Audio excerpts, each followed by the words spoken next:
we have done a deep research on all the theological material to provide a CAFOD for a good underpinning of the climate change campaign.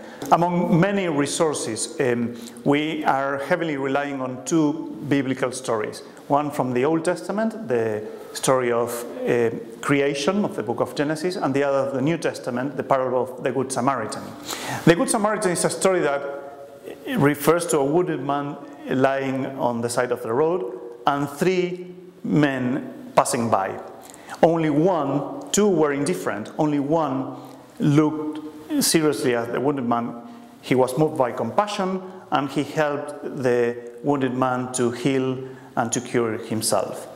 Actually, the original question of the parable is what shall I do to inherit eternal life, which apparently can only be possible through love. For example, we have to love with all our heart, with all our mind, with all our strength, with everything that we have. Love God, ourselves, and others.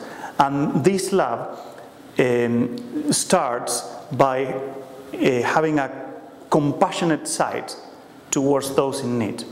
So, if we talk about how to heal relationships, going back to the book of Genesis is really, really important. Because at the beginning, when God created the earth, He entrusted human beings. He created in the image and likeness of God, and entrusting human beings to be stewards of this creation, to treat creation as God would treat it, with the same compassion, with the same love, with the same care for every single creature. But what happened? Because Adam and Eve, who were in the Garden of Evil and living in a perfect environmental harmony, they didn't respect the limits of their own stewardship. They wanted to be more. They didn't respect the limits of creation, so there was an untouchable tree that they broke the rule and they touched it. So because of the lack of respect of their own characteristics of nature and the rest, there was they lose the Garden of Eden, which was an environmental loss, but there was also a kind of breakdown between their own relationship between men and women, because they were trying to accuse each other of who was responsible for that. And after that, the story of Noah illustrates how, because of the violence on earth, we can also, because of the human violence, we can also destroy the entire planet. And actually, the planet was flooded. So God restored this environmental destruction by protecting Noah and his family and making a new covenant. But the covenant was not just with Noah and his family. It was with Noah, family, and animals and plants. The new covenant was, again, an environmental covenant.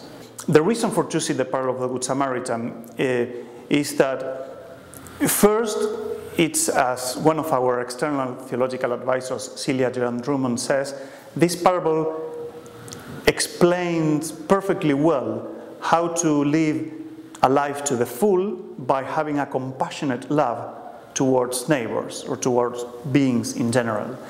And secondly, this parable is a parable that was about the disciples of Christ. It's about discipleship.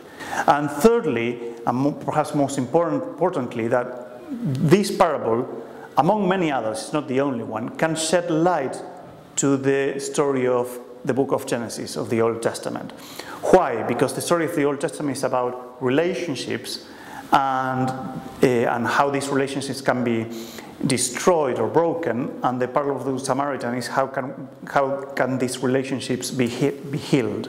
So neighbor for the parable of the Good Samaritan is somebody that, not just somebody that is next to you or known to you, but other people. And what we are suggesting is those people, or the notion of behaving neighborly is not just limited to persons, but also to other creatures and to the earth in general. Why?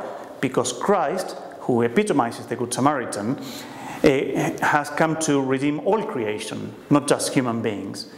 And if this attitude towards behaving neighborly is an attitude of Christ, his disciples should have a similar one. the parable questions who is behaving neighborly or in a neighborly way. So behaving in a neighborly way doesn't have any frontier. You need to do it with people even from other nations, from other race, from other cultures, from people you don't know. Behaving in a neighborly way is different than identifying a neighbor. And what we argue is that the parable of the Good Samaritan can help us to find the way of restoring and healing environmental, social, intimate and familiar relationships. It's a compassionate and loving approach to heal the other just for the sake of the dignity of the other. And if we can respect the dignity of people and creatures and of the earth, and if we can have this compassionate attitude towards them, we are going to shrine in terms of being like in the image and likeness of God. And we are going to be capable of building up a new way of relating to each other and to the entire creation.